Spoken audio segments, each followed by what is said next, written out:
Welcome back. And joining me now is Senator Tina Smith, Democrat from Minnesota. Senator, thank you so much for joining us. We really appreciate it. Thank you. Well, we want to get to the news of the day. There's obviously a lot to cover, but I do want to start by getting your reaction after the Minneapolis tragic shooting at Annunciation Catholic Church. Of course, it follows the shootings that targeted Minnesota state lawmakers earlier this year. So I just want to ask you, Senator, how is your community holding up? I think that people are still really reeling. There is so much tragedy in this shooting, and I was thinking about how this is so personal for the families of the children that go to Annunciation Catholic School and that lost their dear children, or those that had their children injured, and all of us who live in the neighborhood of Annunciation School. And yet it also is a very public event as well, as people all over the city and all over the state and all over the country kind of come together and I think say with one voice, this should not be happening in our schools and our communities, that this toxic mix of hatred and guns results in these little babes losing their lives. It's such a terrible thing.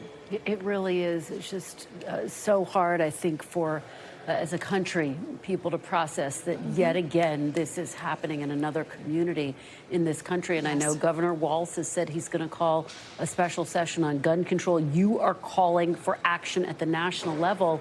And my question for you, Senator, how do you get anything passed in a bipartisan manner? Republicans obviously control the White House, the House, and the Senate. So what exactly is it you want to see? And do you have any hope that you can get something passed?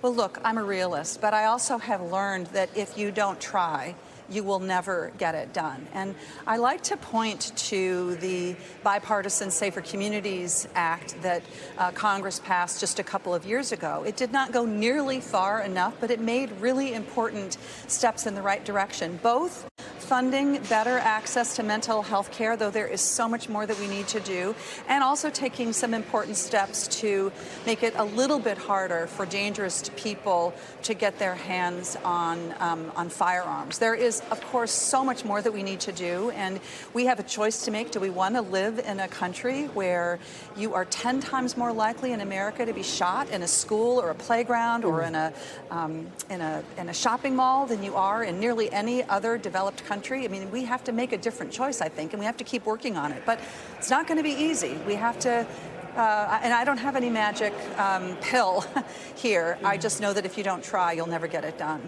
All right. Well, Senator, I do want to turn to tomorrow's high-profile hearing. Of course, it's going to be with HHS Secretary Kennedy before the Senate Finance Committee. You will be there. You're on that committee. What are your biggest questions going to be for the Secretary in the wake of the CDC leadership shakeups, in the wake of him ousting the CDC director?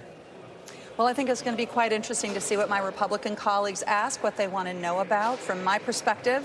And I think, honestly, the perspective of many Americans. RFK Jr. is discredited. He is not trustworthy. I think that he should be fired.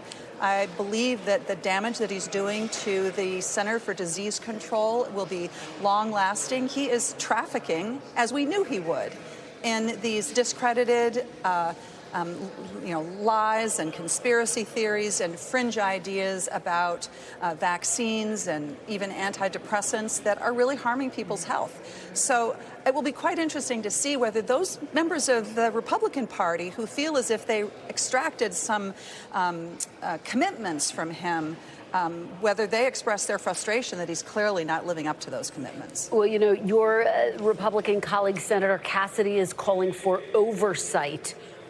What do you think that will look like, and do you have confidence in Senator Cassidy to carry it out?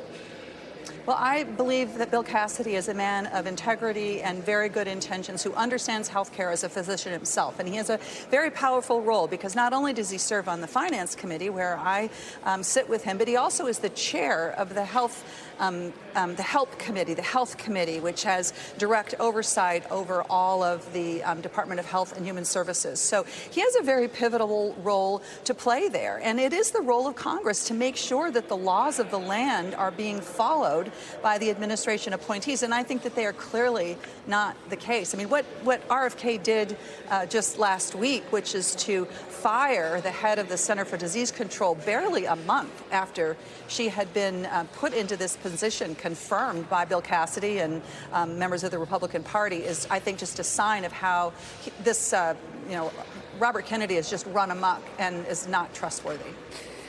Let me turn now to another big topic facing all of you as you return this fall. Congress has to pass a government funding bill by the end of the month. Democrats, of course, have been incredibly critical of some of the cuts that Republicans are trying to insert in this package. Are you willing to shut down the government, Senator, in order to get those cuts rescinded? Look, the Republicans are in charge of the House and the Senate and the White House, and it is up to them what happens next. They are in the driver's seat, and they need to understand that if they try a go-it-alone strategy where they don't work with Democrats, there's no bipartisan effort, then they're going to fail.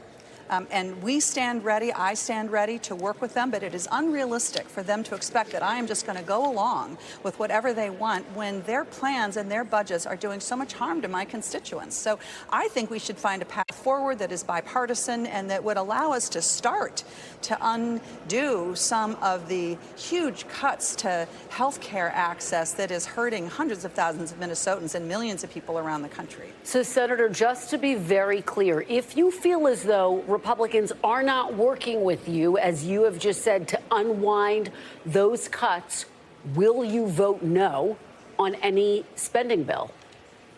I will not vote for a spending bill that is not bipartisan, that they have not worked with us on. If they think that they can go it alone, then that's going to be on them. But there is a better path here. That's a failing path. It will never work for them. What we need to be doing, like we always do with these budget bills, is we need to be finding ways of finding that common ground, being realistic, and then making sure that the federal government has the money that it needs to pay its bills. I mean, what I'm worried about is that Donald Trump has a completely different plan here. I mean, you know, just over this weekend that he and his administration did a whole bunch of new actions to roll back spending that Congress had already authorized. Remember, this is the president that presided over the longest shutdown in American history. So I think a lot of people should be watching what he's doing and saying as we try to navigate through what's going to be a really, really tricky September. Indeed, it will be. So, Senator Tina Smith, please come back and join us again soon because we want to stay on top of all of the developments. Thank you so much for your time today. Thank you. I look forward to it. We thank you for watching. And remember, stay updated on breaking news and top stories on the NBC News app or watch live on our YouTube channel.